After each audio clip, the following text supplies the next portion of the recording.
Good day, everyone. Good day, sir. We are the reporters of Group 3.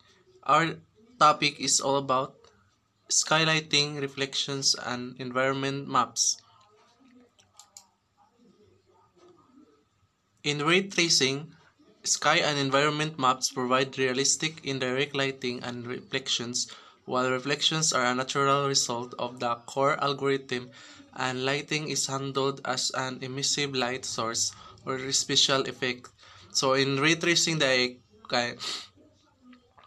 o sky and environment maps kay naghatag siya kanang realistic nga indirect nga lighting o reflection sa usa ka object, while ang reflections kay natural ra siya nga nag-result og algorithm or something, and lighting is handled kanang as an emissive light source, kanang mura siya kanang gatag og kanang special effect. So, direta, skylighting, image-based lighting or IBL instead of using simple, predefined light source. Retracing often uses a high dynamic range, which is HDR. Environment map usually kay kuan, a cube map or spherical map of the sky and surrounding to provide a complete and realistic indirect light source for the entire scene. So kaning environment maps kay mo na siya kanang mo ang makita nimo ang kuan kung say nasa palibot ug say kanang kuan sa kalangitan, like kanang kuan siya mura kaning porma sa kanang cube map or spherical map. Then ang makita nimo sa kuan kanang nagka-provide sa complete and realistic indirect light source for the entire scene. So makakuan siya indirect light. This simulates kanang light bouncing from the surrounding environment onto objects. So kaning kuan nagkanang ang light daw kay mo bouncing daw kanang sa kanang surrounding environment onto objects sa kanang mura siya kanang murag mo reflect bitaw kung say nasa surrounding kanang mura siya kanang mo reflect ang usay nasa palibot dito sa object. Then that's all. Implementation: direct lighting. Shadow rays are traced from an intersection point towards its light source to determine if the point is in shadow or lit. If the path is unobstructed, the light contributes the surface illumination. The sun in a sky model is treated as a distant, powerful light source potentially with small angular size, the solar corona, to create a soft shadow.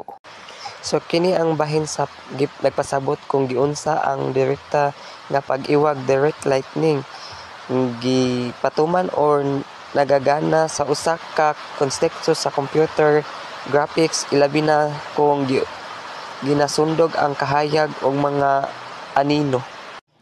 So ang kanilang solar corona is nagtumong sa gawas nga atmosfera sa adlaw. Ang teksto nga naghisgot nga ang adlaw mahimong modelo nga adunay gamay nga anggulo nga gidak-on sama sa solar corona aron makamugna og mas mahumok nga mga anino. Dynamic effect. A lighting flash is implemented as a powerful dynamic lighting source to appears for a brief duration.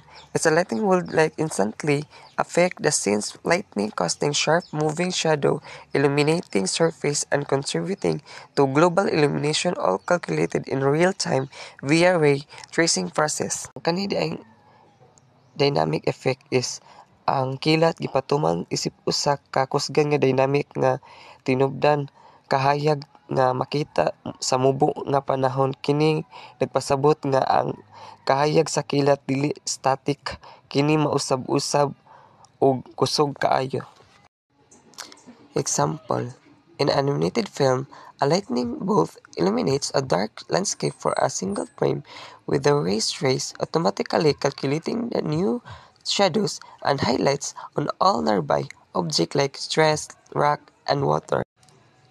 A video game using a real-time ray tracing would show the brief instant glow of a lightning streak illuminating a room through a window, with the light accurately reflecting off a metallic surface, changing the color of the diffused surface it hits. Reflection function. Ray tracing naturally produces accurate reflections by tracing secondary rays from a surface's intersection point in the mirror reflection direction. This process is recursive. The reflected ray can hit another object, which in turn can have its own reflection, and so on, creating reflections of reflections. In ray tracing, reflections are created by following light rays as they bounce off surfaces, similar to how a mirror works. When a ray hits a surface, it reflects in a new direction. If it hits another object, it can reflect again. This repeated process is called recursion, and it allows ray tracing to show multiple layers of reflections, like reflections inside of reflections. Implementation. When a primary camera ray hits a reflective surface, the material properties determine how much light is reflected. A new secondary ray is generated in the precise reflection direction.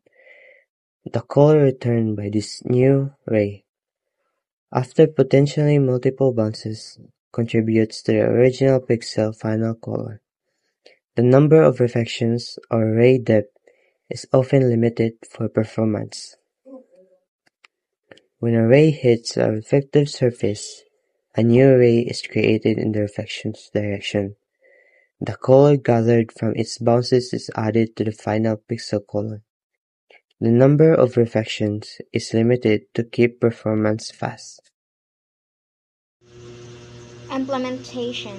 When a primary camera ray hits a reflective surface, the material properties determine how much light is reflected. A new secondary ray is generated in the precise reflection direction. The color returned by this new ray, after potentially multiple bounces, contributes to the original pixel's final color.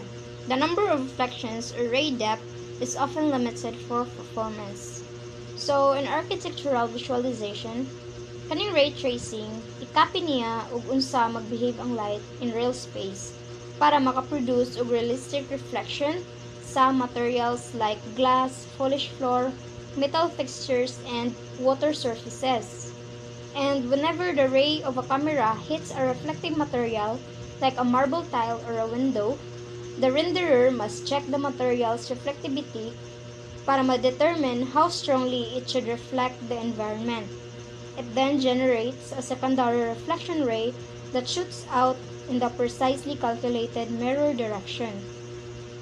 That new ray travels through the 3D scene and gathers the color and light information from whatever it hits, like walls, furniture, outdoor scenery, or sky lighting. This returned color is blended back into the original pixel, creating the realistic reflection you see. So, in architecture, muna siya pinaka-crucial para ma-achieve ang convincing look nga interior brightness, realistic glass, and accurate light bounce. And to keep render times reasonable, especially for large architectural space, must engine limit number of reflection, bounces, or ray depth. Too many bounces make glass heavy interiors or mirrored surface look perfect but slow, while fewer bounces speed up the renderer but make reflections slightly less accurate. Environment maps. Ang environment maps kay mga special nga HDR images nga murag naglihok tibuok palibot sa usa ka 3D scenes. Sila ang naghatag og kahayag, reflection ug background information. Ang main function sa environment map mao ang pag-simulate sa layo nga palibot. Kung ang light rays mulakaw sulod sa scenes ug walay maigo nga object, ang engine mo sample sa environment map para makuha ang sakto nga color o brightness. Ang purpose sa environment maps mao ang pagsuporta sa image-based lighting ug reflection techniques. Nagbutang sila og 360-degree nga view sa environment mao nga mas realistic ang kahayag ug reflection sa materials. There are three common types of environment maps. First, kay cube maps. Adunay 6 ka square textures nagrepresenta sa 6 kanaw sa cube. Mao ang front, back, left, right, top and bottom. Preferred sa modern graphics kay less distortion ug mas seamless transitions. Second, kay spherical maps. Usa ka panoramic texture nga ibalot murag sphere, mas prone sa distortion pero kasagaran gigamit sa HDRI lighting. Para magamit ang environment map, ang rendering engine mo compute sa reflection vector sa usa ka surface. Dayon gamiton ang vector para pangitaon ang sakto nga color sa environment map texture. Mao ni ang naghatag og saktong lighting ug reflection.